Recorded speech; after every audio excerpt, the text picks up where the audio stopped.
We're joined today by our good friend Leo Zagami. Leo's been on with us many times now. He has just launched his new book, which we're going to talk about in a minute. For those who aren't familiar with Leo, he's been exposing the New World Order, the globalist satanic agenda for many, many years. And he joins us today to discuss some of these new topics that he's covering in his new book. We're really excited to get into this. Leo, thank you so much for joining us today.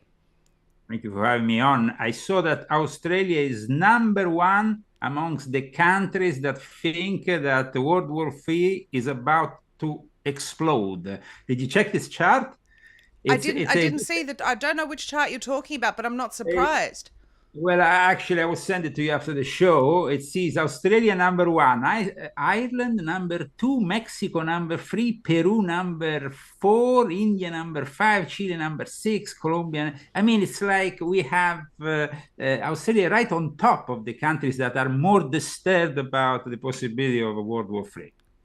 Well, let me just say, I'd like to think that Z Media has something to do with raising awareness around what the globalists are doing. See, the interesting thing about our country, Leo, is prior to all of this, and there were many people that were aware of the New World Order global takeover, but there were many who weren't, and it took the tyranny and the extreme measures that our authorities took to wake a lot of people up. So we're glad that people are waking up. They're finally starting to see what this is all about. And people like you, Leo, who've been talking about this for decades, really do play a huge part in that. So we thank you for all of your work over these years. I just saw a poll, interestingly, out of the United States. Over 50% of American Christians believe that we're in the end times. Did you see that poll?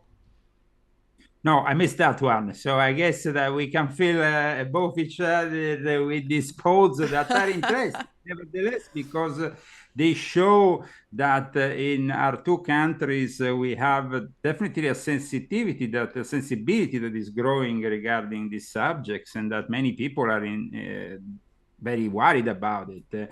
And so we will discuss today a book that wants to prepare and shield people from all this manipulation in a way, which I hope to do with this new book. Yes, absolutely. And that is what it is. See, you know, these topics that you cover and that a lot of the times their media covers, they're very dark topics, Leo, and they're not necessarily pleasant to talk about, pleasant to learn about.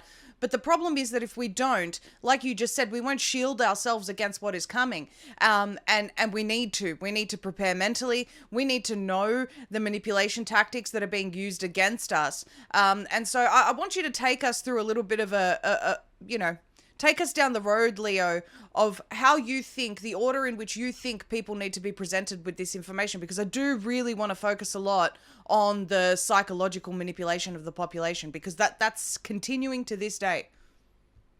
Well, this book is all about it. As I showed you before we started the show, it's a book of almost 700 pages, which I'm making available at a very moderate price, because I know that people are in great difficulty this Christmas to do their own Christmas presents. And so I'm actually putting it on sale for only $23, which for a book that is almost 700 pages is kind of like unheard of. And I'm doing this in 2 languages because it's been released, as you can see, in both Italian and in English. Now, this book is about all the manipulation that comes from a wide range of sources, starting, of course, from music, all the way to sound and frequency manipulation, and then again, visual manipulation through cinema, through TV, and all the media, and how they all kind of belong to the same project. So it is kind of difficult, of course, to put together this history of manipulation and of course, make it also very clear for everybody. So it took me a few years since I started studying Hollywood in particular. I came to California for the first time in 2014. I stayed here a few months, and thanks to some friends in Hollywood, like the son of Oliver Stone, Sean Stone, I was introduced to a number of people who helped me in my research. And so my research is being done on the ground as an investigative journalist from first-hand sources. And then later on, I went to corroborate all this to archives, the Rockefeller Foundation archives, for example, but also many other archives where certain information is available regarding if you know where to look, of course, regarding all this manipulation, because here we are talking about a plan that basically goes back more than 100 years to the very foundation of Hollywood, when it was still a kind of a community in the middle of nowhere nobody knew about. Then in 1909, between 1909 and 1910, a gentleman arrived called D.W. Griffith, and I start from that foundation, that cornerstone of Hollywood, because D.W. Griffith was a Freemason, a controversial film director who laid the foundation of modern cinema, and he started doing it with, his first movie was called In Old California. It was actually completely forgotten, and it was kind of found in the lost archives, I think approximately probably 20 years. I mean, they did a monument dedicated to him and to this film, I think 10 years ago in Hollywood, and made a big deal out of it. But he is best known for the movies that followed, and that first known movie of D.W. Griffith is Birth of a Nation. Now, for people who don't know about the history of cinema, especially black and white, and the films that are with no voice are nowadays extremely unpopular because people don't relate it to a character that can't talk. But it's very important we understand that the foundations of Hollywood's cinema establishment are connected to the occult, to an heresy within the Jewish world, which is Sabbatean Frankist heresy. And so with D.W. Griffith, who is the co-founder with Charlie Chaplin of United Artists, we are starting to understand a lot of things about Hollywood, because people think Charlie Chaplin, and when I say this, of course, it's going to shock a lot of people because they like Charlie Chaplin, his speech as a dictator, kind of taking the piss out of Hitler, was great tool of propaganda, no, during the war effort against the Nazis. But the guy was a pedophile. The guy was raping 14-year-old children. So I mean, he wasn't such an innocent guy. They all are, though, Leo. They all are. Anyone who's essentially in the spotlight is involved in child pedophile rings. There is a reason why I want to say all this, because when we go back to the beginning of Hollywood, we have D.W. Griffith starting. The kickstart is with a movie called Birth of a Nation, which was controversial, which was the first movie ever screened in the White House, but it was also a movie that had as a protagonist the KKK. They were the heroes of this movie, the KKK arriving with the hoods and beating up the Negroes. I mean, this was the kind of... So we went from one extreme nowadays, woke Hollywood, to a complete opposite over 100 years ago. So let me tell you what is so important. This movie was screened in the White House. It relaunched the KKK, which was kind of going out of fashion back then. It was kind of fading out into oblivion. So it kind of relaunched them. And we know that the KKK is a tool of the Democratic Party. So just so you know where all this is going. But the thing is that the year after, he apologized, because they always like to apologize when they get caught. There was, of course, a plan. The plan was to promote and relaunch the KKK, but obviously then he received a lot of criticism for that. So the year after, he put together a movie that lays the foundation for Hollywood Babylon. That movie is called Intolerance, and you can find it on YouTube. You can go and check it out, because the scenes of this movie are incredible. I mean, he used 10,000 actors for this 10,000. I mean, I'm talking about like rebuilding the gates of ancient Babylon and the temples, Ishtar, Enki, all these figures that are at the core of the Sumerian myth were built you didn't have any graphic kind of tricks that you could operate from a computer. You had to do everything live. And after he did that movie, all this scenography was basically left there on a dirt road, which became basically later on Hollywood Boulevard. It became the core of Hollywood. It became the place which now you see giving out where they give out the Oscars. That is where all this was going on. But at the time, it was a dirt road. And I show in my book the pics of this movie and the pieces that were left of the scenography, because they're very important. As in 1991, there was a BBC documentary by a gentleman called Kenneth Anger. I don't know if you ever heard of Kenneth Anger.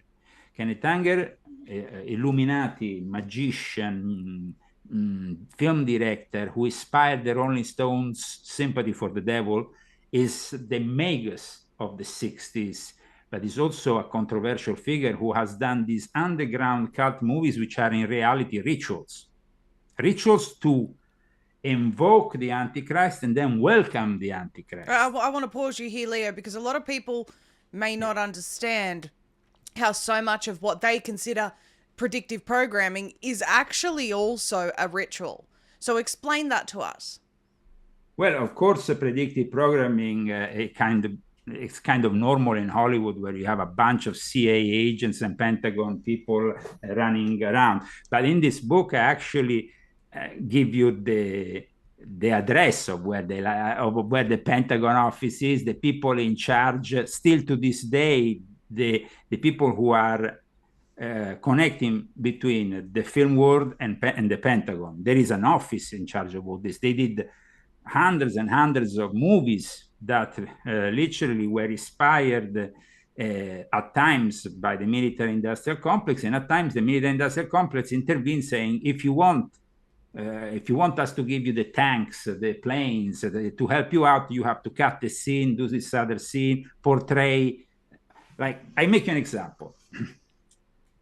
In Stanley Kubrick, Dr. Strangelove, you have the explosion, the nuclear explosions and the nuclear threat described as a real threat, a threat that can really bring you decades of radiation and problems, of course, for the populations that are enormous once you have a nuclear explosion.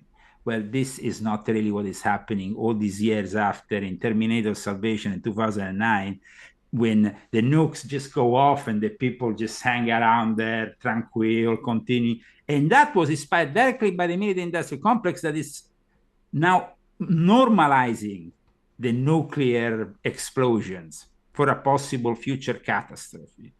But at the same time, the collaboration with the military-industrial complex started with Birth of a Nation of D.W. Griffith. They sent the first tanks. They were kind of ridiculous tanks, because they were tanks from the First World War. You can imagine what kind of tanks. They were probably like giant cans of Coke. But just moving, I don't know. I mean, this is where there were tanks back then. And the military-industrial complex started their active collaboration with Hollywood right with that movie, The Birth of a Nation, which saw as the heroes, portrayed as hero the KKK. Just to let you understand, that movie was from 1915. We are now in 2022. There is more than 100 years of collaboration between the military-industrial complex, as Eisenhower called it in his last speech, and what basically is Hollywood and all the film directors. Even Oliver Stone himself, when they started, some researchers and investigative journalists started to bring out evidence about all this, he was rather surprised. He himself was rather shocked about how much influence the CIA and the military-industrial complex, or the Pentagon, has in Hollywood. So predictive programming, of course, can be included in that thing, in that realm of things, in that section of things. But in my book, I'm talking about something that is even more scary, because it's not only about let me straighten up a little bit here. Are we more sensitive? Okay. Okay. So the thing is this: we are talking about an heresy that happened within the Jewish world. This heresy is known as Sabbatean Frankism, and Sabbatean Frankism is a subject I already touched in volume 7. I already touched and explained in volume 4, my confessions. But in volume 8, I wanted to explain that heresy then gave birth to that. The playground of this heresy became Hollywood, because then the people, that's why I'm really thinking that this book should be a book that a person like Kanye West should read. So he will finally realize all the misunderstanding is in his own head. Because the problem with Kanye is that he's generalizing the Jewish world, he's inevitably going to be called an anti-Semite, while instead he could realize that there is been a war for a very long time within the Jewish world. And this war, it's well known. There is books, there is rabbis who have written these books, who have talked about these subjects. And I was very lucky that Jewish people, who also are from LA and around LA, helped me out getting a lot of material that then I use also for my book, because it's important to, I mean, I have a little bit of Jewish blood. I'm born Catholic, I'm Christian, but I have some Jewish blood, of course. And I'm glad I have that, but it's not like I'm doing it because I'm Jewish. I'm doing it because I'm doing it because I would like people to realize that the same heretics within Judaism are the same heretics within Catholicism, are the same heretics within any form of Christianity, because those people are ultimately the tools of the devil, of Satan, of his legion in this end times. So, absolutely. Me, and Leo, it is represented across multiple religions. You know, what people don't understand is that a lot of the time, I mean, a lot of people understand. Let me correct that. But people look at the evil that's happening in this world and they pin it on one particular group or this or that or the other. Many times not even realizing these people are actually willingly serving Satan. This is something that they have pledged to do. This is something where rituals have taken place. You know, all sorts of human sacrifice, and children included in that. You know, these things aren't just subjects you see in movies. This stuff really happens. Absolutely, it really happens. And today we are about our whole society is being molded and crafted in a way to prepare ourselves for the arrival of this Antichrist figure. So in my book, I wanted to show you how in 1909, 1910, when D.W. Griffith laid the foundation from Hollywood, that was the same years in which Aleister Crowley was doing his rituals for evoking Choronzon, the god of iniquity, of chaos, of the abyss in Northern Africa and Algeria, with a guy called Victor Neuburg. And then the year after, they went on to do a public ritual in London, which was like giving birth to the first rock star, because Crowley went on stage cutting himself like Marilyn Manson and totally out of it on drugs like peyote and other things. This in the middle of Victorian England, unthinkable what he was doing back then. It created a scandal of immense proportions and a shockwave of immense proportion. Crowley himself came here to America and talked about the people he saw in Hollywood. Said these people, and I, of course, cite him in my book, they are completely out of it on cocaine, having sex. They are what? He actually was even almost critical of how out of it they were. And I laugh at it because I think, well, you must have liked them in the end, because then you decided to support a lodge which started to be active in the 30s in Hollywood, and also the lodge which gave birth to the first Gnostic mass in the world was in Hollywood. It wasn't in London. It wasn't anywhere else in the world. It was this lodge of the OTO in LA, which was just off Hollywood Boulevard. It was just the main, I guess, lodge of that time here in the US, with figures later on that were initiated of a certain importance, because later on we had, of course, Jack Parsons. We had who was a guy involved with the what became later on NASA and all that. So going back to Hollywood and the very early stages, you see, I talk about first-hand experiences in my book. This is a letter that was sent a few years back by a gentleman known as Kenneth Anger. Kenneth Anger and I were in contact because we were about to organize in Egypt in 2004 a reunion of the Illuminati. Now, that's why I'm saying, I'm talking about first-hand experience. This letter is written by William S. Burroughs, the author of Naked Lunch, to my grandmother. This was my grandmother who I dedicated this book to, which was the woman who introduced me to Aleister Crowley at a very young age, who used to teach acting at the Actors Studio, who worked with Fellini and Zeffirelli, who was very much knowledgeable of everybody in Hollywood. She lived at the Dakota building where they shot Rosemary's Baby in New York. So this woman here definitely inspired me. And as you can see, I was only 17 back then. It was 1987. She was 17. This is me. And I'm wearing these, how you call them in English? The suspenders. The suspenders I was wearing, it was written boy, because they come from the shop that used to be of Boy George.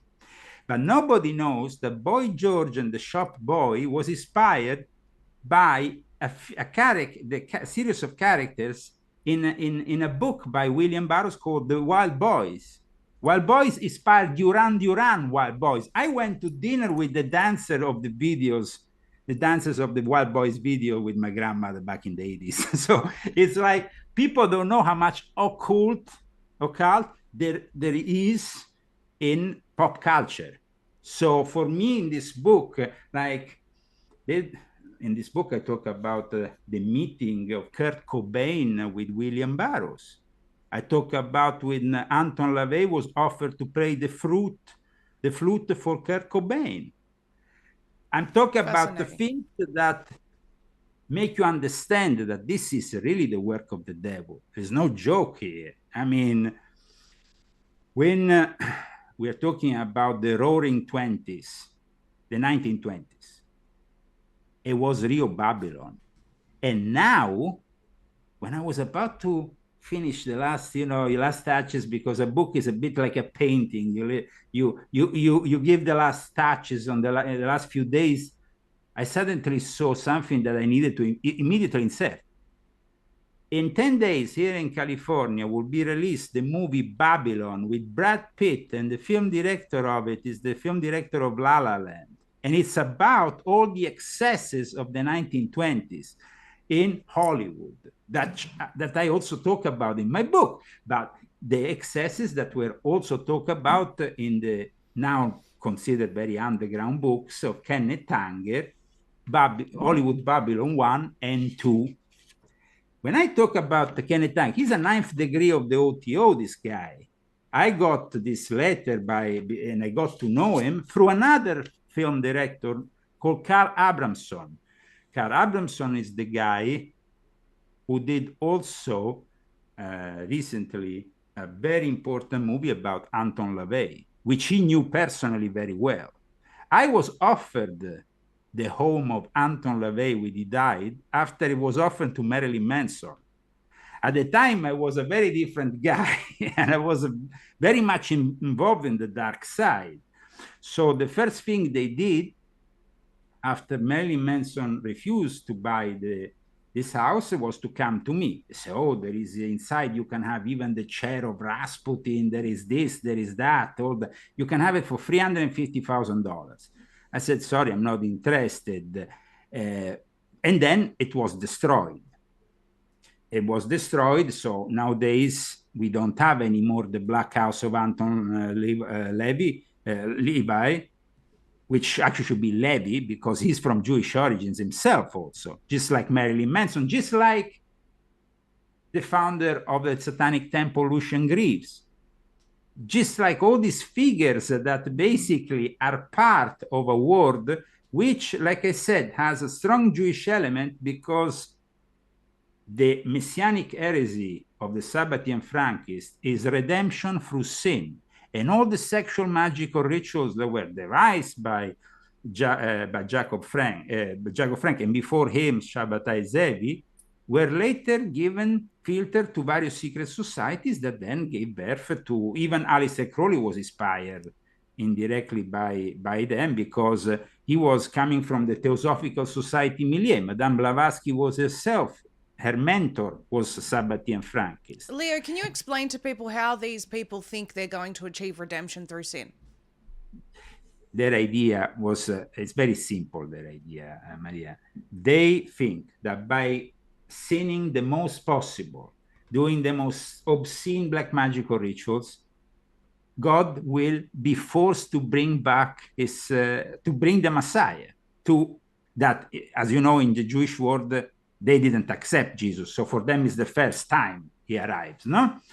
So their sick idea, which still carries on today, because you have to understand that Sabbatean Frankists are some of the most influential elements in the Jewish community, including Henry Kissinger. So we're not talking here about, some people. And Henry Kissinger was excommunicated by serious Orthodox rabbis for being what he is.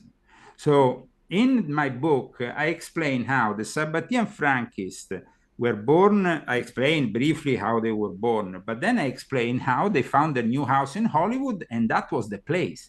That was the place where they could actually propose their sinful ideology and gradually make it more and more condivisible and shared by the masses, which now, yes, it's become part of society, part of culture, it's normalized. Absolutely. And so what happens is that thanks to the accounts of Kenneth Anger, which I know personally and stuff, I could also understand a lot of things. It was actually him who made me understand the importance of D.W. Griffith when he did also this documentary for the BBC in 1991. And 10 years later, suddenly, just after 9/11,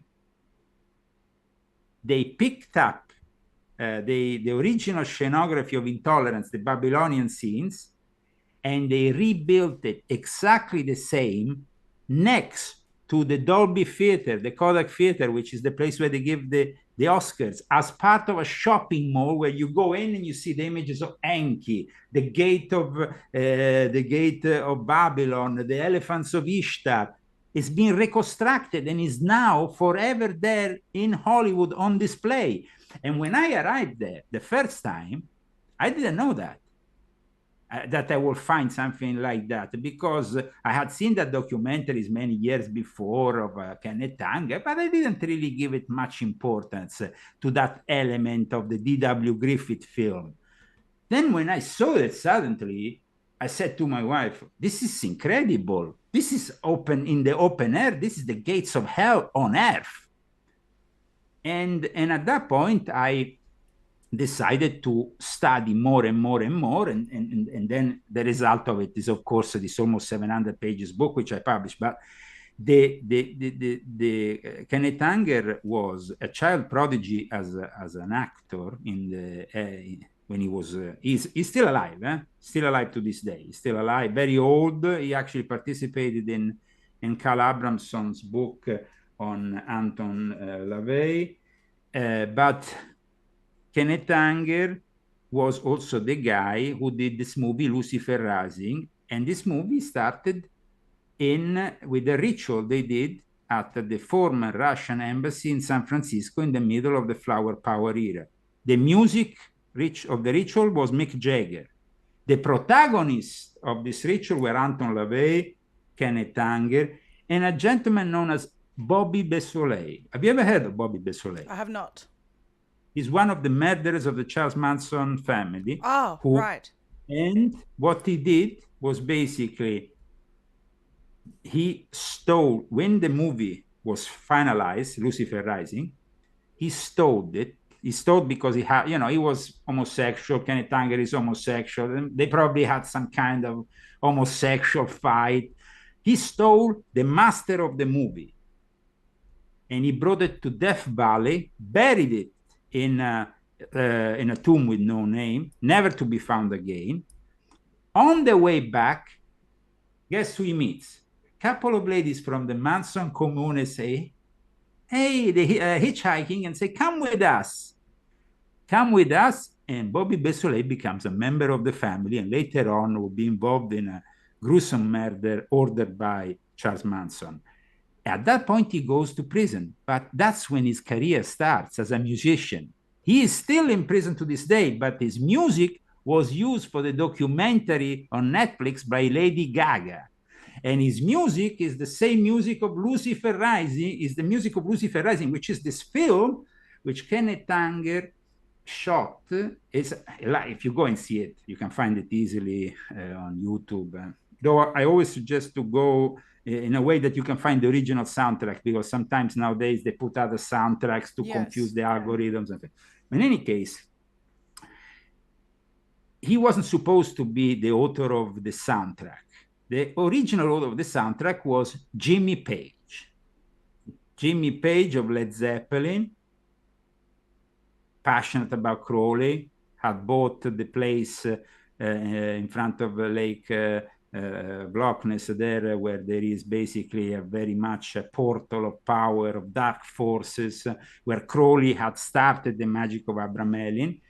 And Jimmy Page basically welcomed Kenneth Anger for almost 10 years in his basement. Kenneth Anger was there working at this underground movie. In the end, they argued because Kenneth Anger never wanted to end up with this underground movie, which in reality was a new version of Lucifer Rising, because the old version has gone lost. Bobby Beausoleil had taken the old version and then went on ending in jail with because of Charles Manson. But in the meantime, Kenneth Anger wanted to still do this Lucifer Rising. So what does Kenneth Anger do, though? Very interesting for our viewers if they want to see, because this is really the work of the Illuminati, and you can go and check it out and make your own ideas of what they're doing.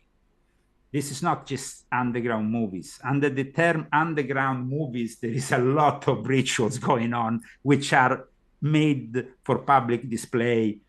And mind you, Leo, we can clearly see over the past few years even how some of those rituals for public display have increased.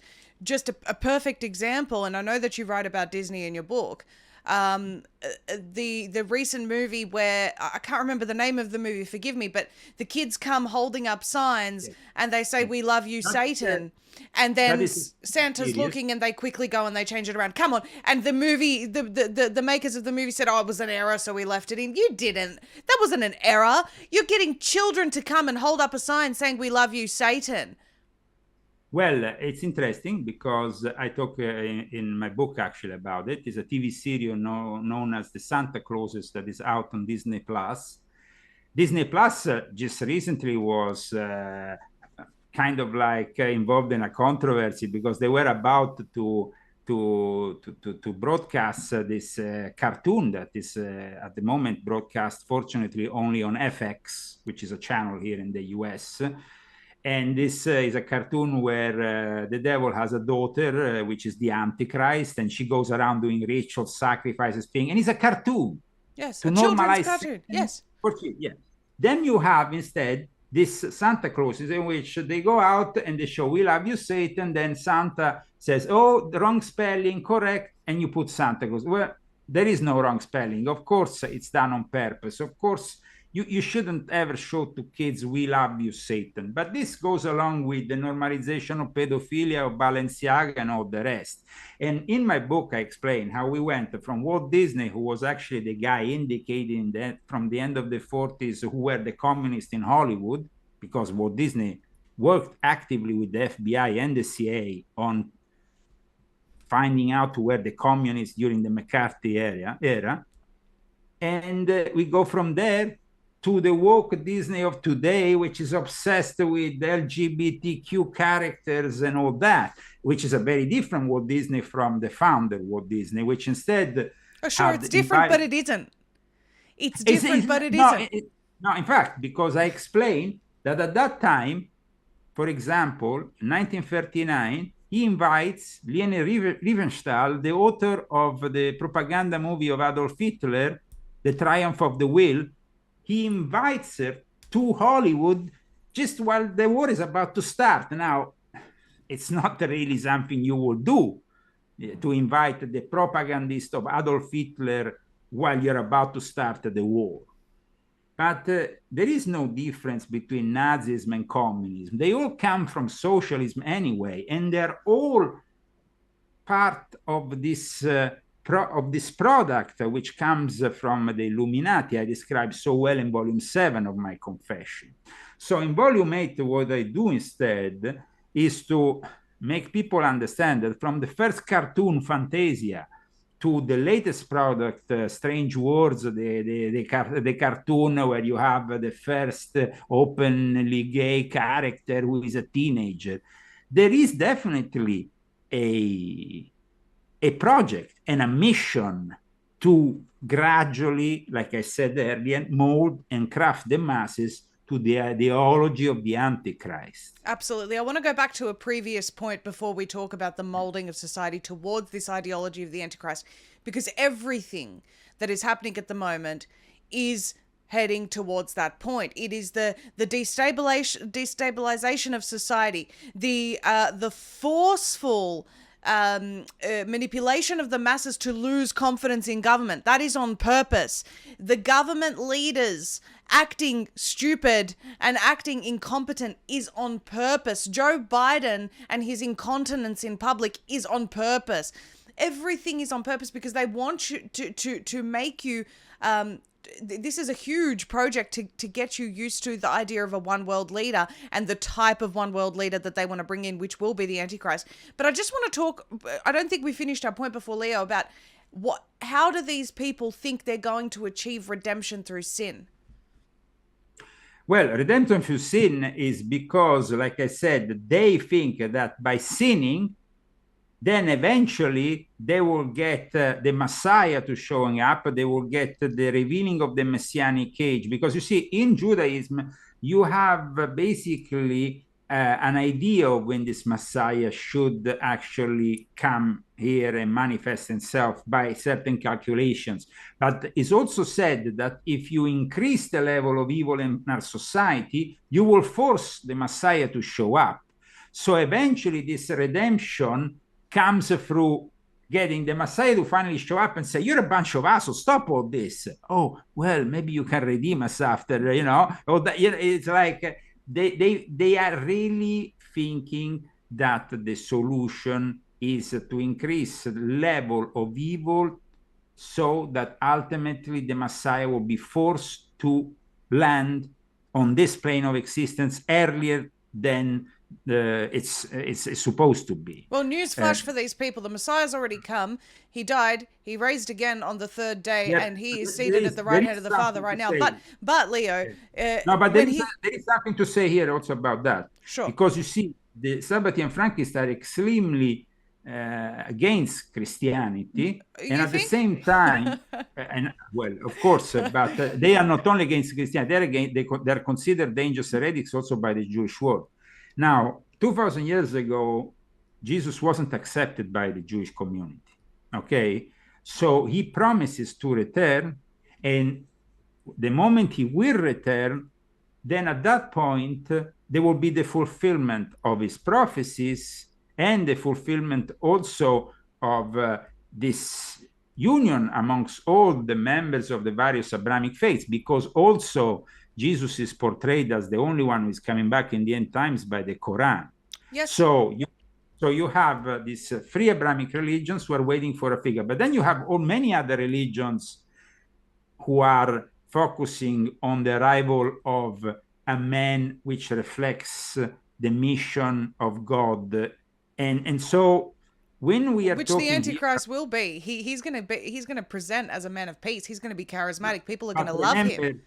No, but remember that we're going to have also the Messiah, the real Messiah, who will have to antagonize him. And it's not going to be a thought, an idea like the New Agers say, oh, I am embracing the spirit of Christ. I'm embracing this and that.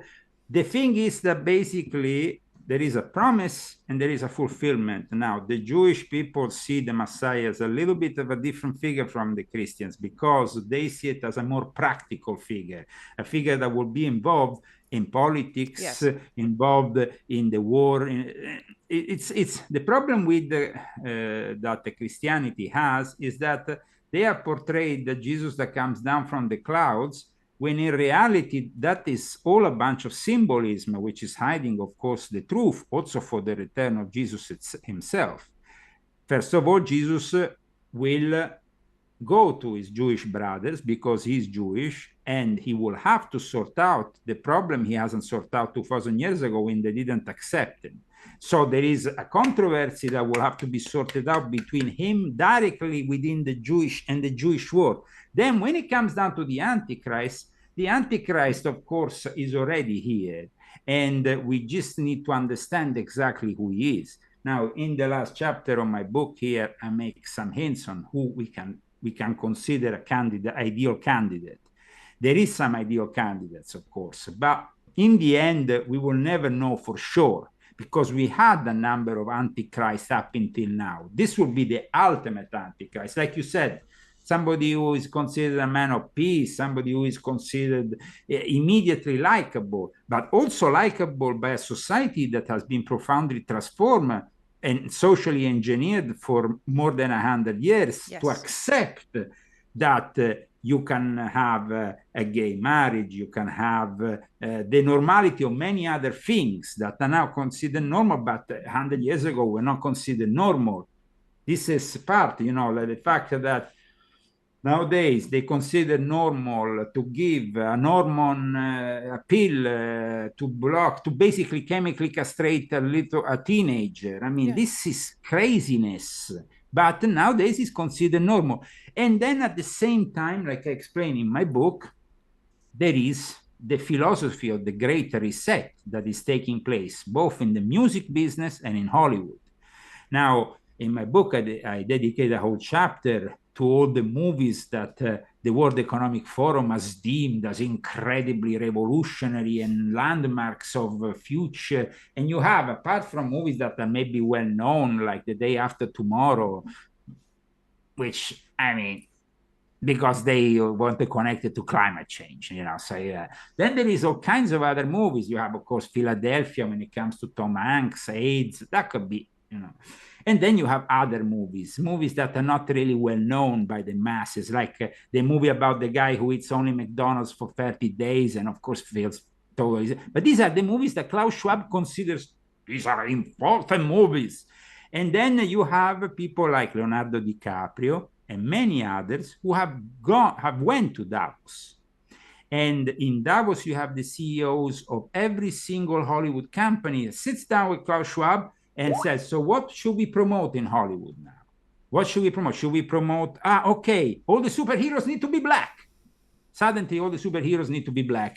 So, or we need to have some more Chinese, or we need to have more transgender, we need to have more homosexual. This is all decided because, of course, then there is people who pay for all this. Because if it was for the crowd actually at the box office, as you know, woke goes broke.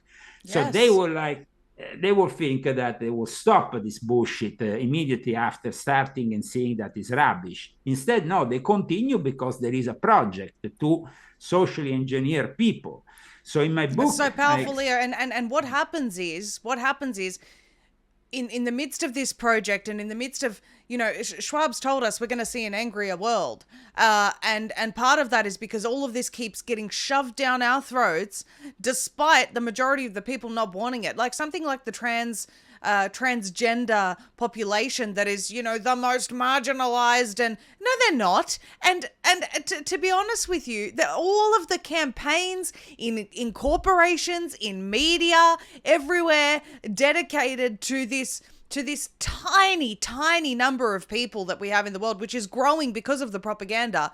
When are they subjected to violence? But here's the thing that happens is that the more that they shove it down your throat, despite the fact that there's pushback, because there are still people, they're trying to push us into this Antichrist age, Leo, where the human race isn't necessarily ready for it yet. We're still holding on to some traditional values. And this is what you're seeing. It's not left and right. It's literally good versus evil.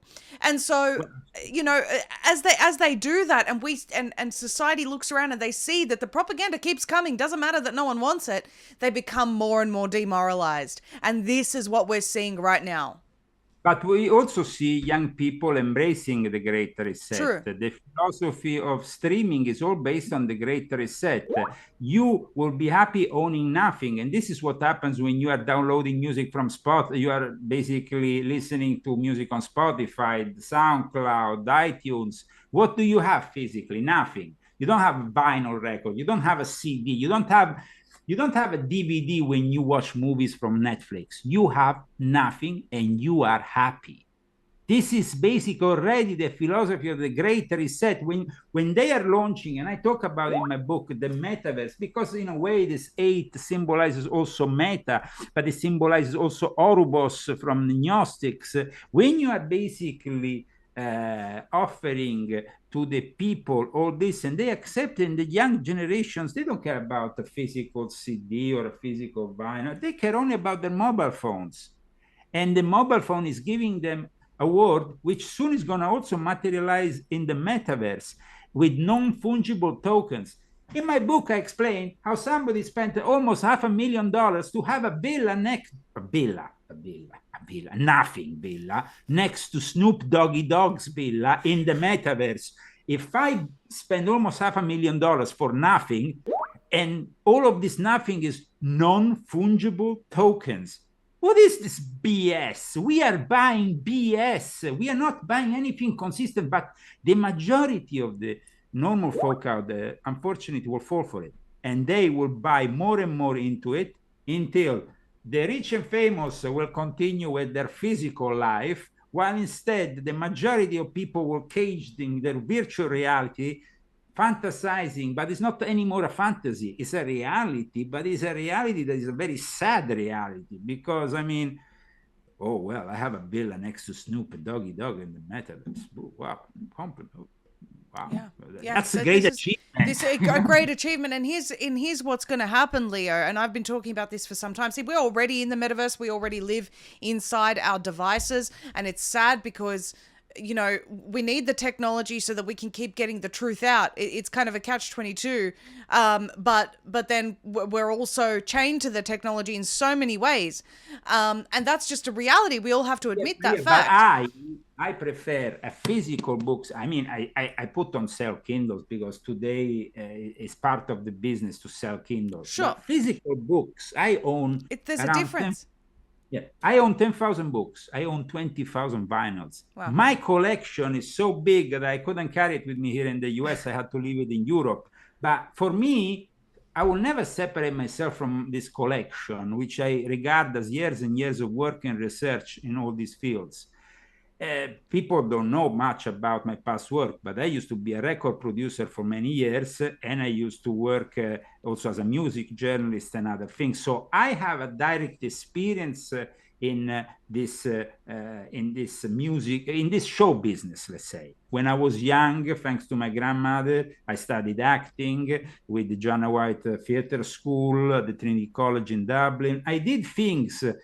So I encountered the world. I mean, my grandmother introduced me to people like the Pet Shop Boys when I was like 15, just having tea with them, or Peter Gabriel, or you will have this. My grandmother made a movie you can find on YouTube. You can put An Alien in New York, 1919, with Quentin Crisp, Sting, and my grandmother. This is a movie you can find.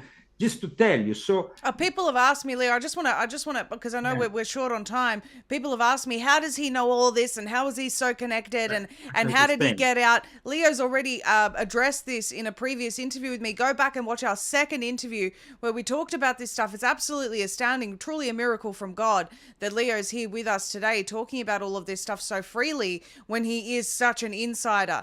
This is why I value our time so much. Leo, I just want to finish this topic really quickly on the metaverse, because we're almost out of time. This creation of a false reality that they're currently implementing, right?